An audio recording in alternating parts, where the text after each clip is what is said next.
Thanksgiving morning arrived quietly at the small orphanage tucked away in rural Montana.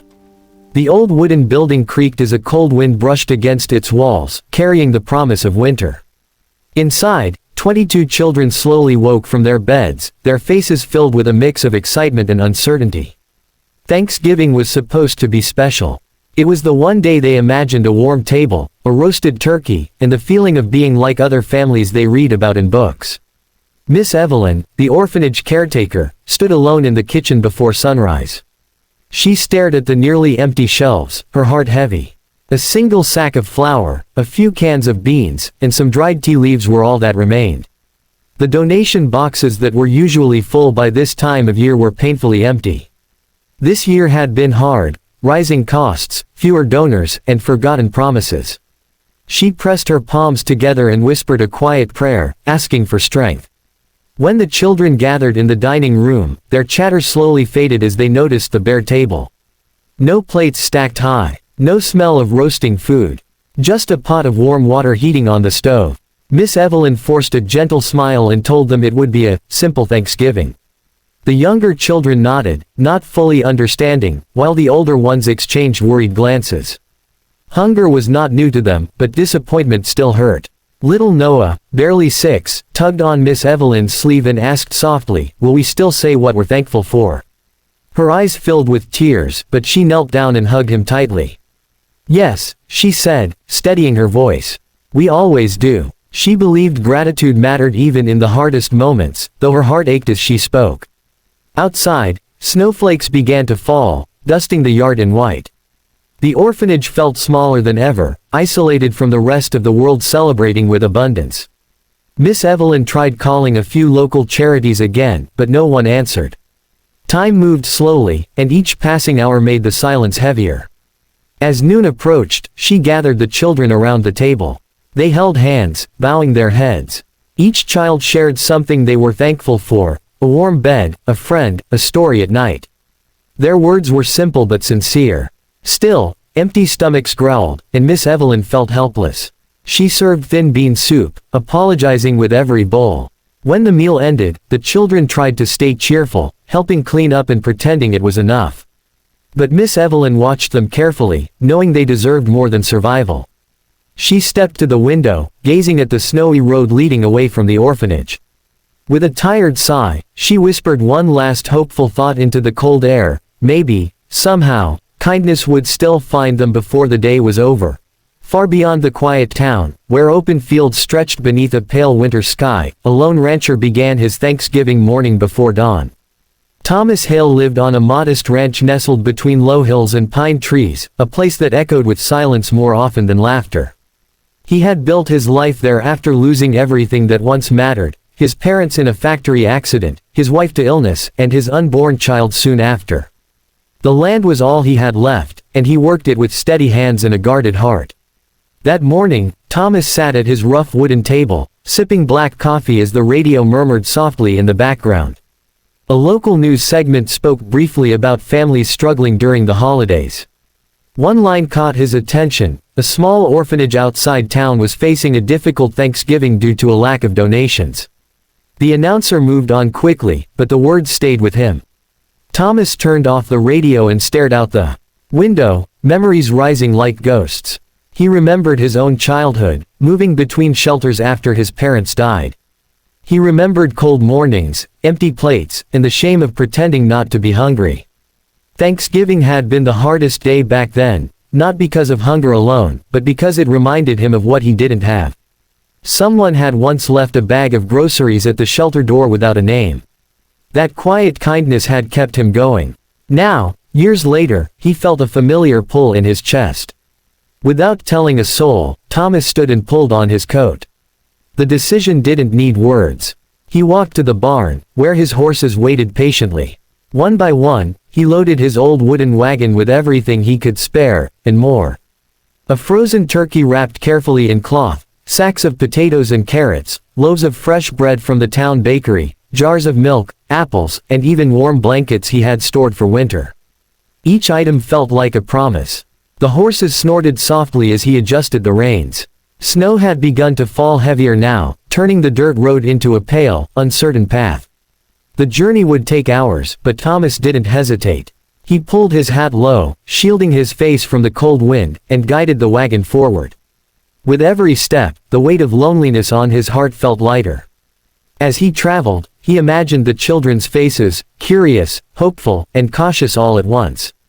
He didn't want recognition. He didn't want thanks. In fact, he planned to leave before anyone could see him.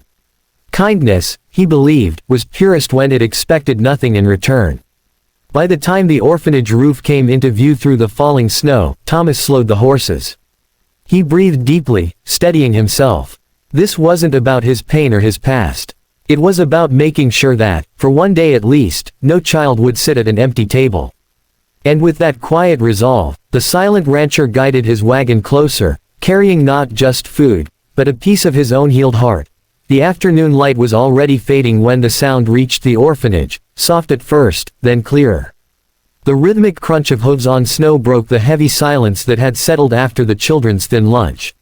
Miss Evelyn, standing near the window with a cup of untouched tea, froze. She listened again, her heart pounding. This place was rarely visited, especially on Thanksgiving. "Do you hear that?" one of the older boys asked. Within seconds, children rushed toward the windows, pressing their faces against the cold glass. Outside, through the falling snow, a wooden wagon slowly appeared on the narrow road leading to the orphanage. Two strong horses pulled it steadily forward, steam rising from their backs.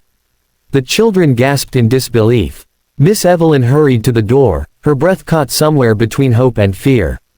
As she stepped outside, the smell of fresh bread and hay mixed with the sharp winter air. The wagon stopped near the entrance, its back overflowing with baskets, sacks, and crates. Before she could speak, the man holding the reins gave a small nod, his face mostly hidden beneath his hat. "This is for the children," he said simply. His voice was calm, almost shy. He climbed down and began unloading without waiting for permission.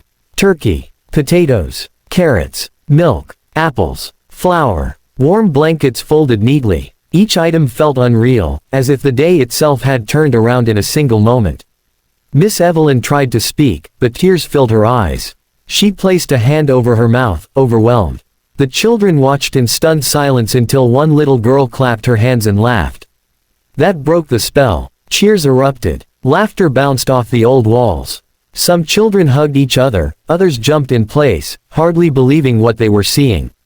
The man placed a small folded note on top of one crate. "I should go," he said, stepping back. Miss Evelyn finally found her voice and thanked him through tears, asking his name.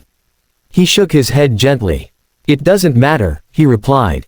"Just make sure they eat well today." Before anyone could stop him, he climbed back onto the wagon. The horses turned, and within moments, the man disappeared down the snowy road, leaving only deep tracks behind him. Miss Evelyn picked up the note with trembling hands. It read, "No child should be hungry on Thanksgiving. You are not forgotten." Inside, the orphanage transformed.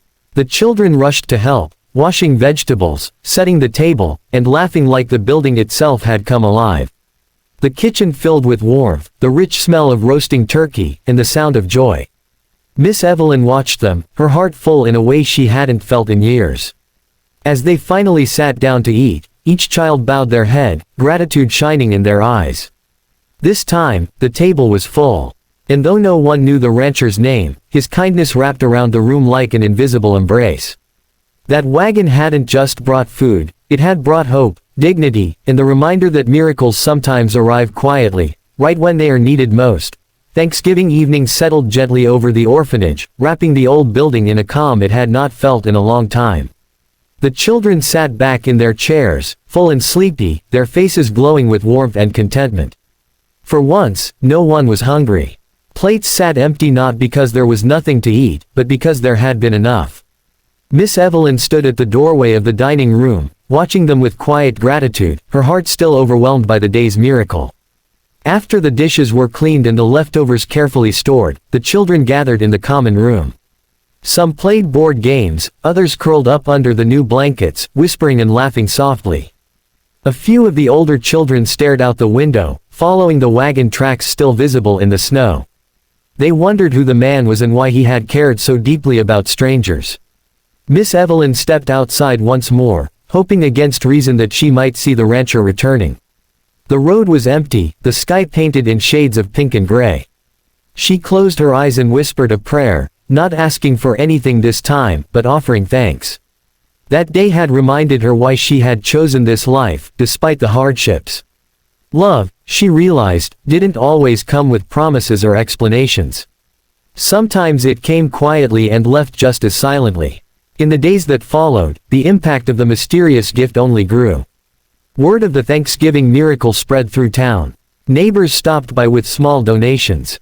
A local bakery offered weekly bread. Volunteers began to appear again.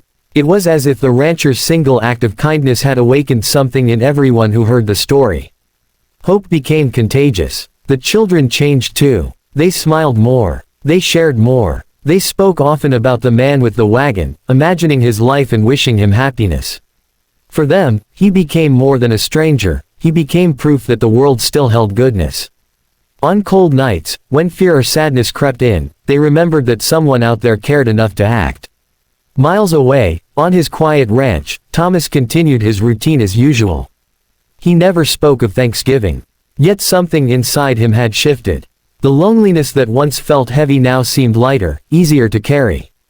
He had found a new purpose, not in being seen, but in giving. From time to time, he left small packages at the orphanage gate, always before dawn, always without a name. Years later, many of those children would grow up and leave the orphanage. They would face their own struggles, their own empty days. But they would carry that Thanksgiving with them.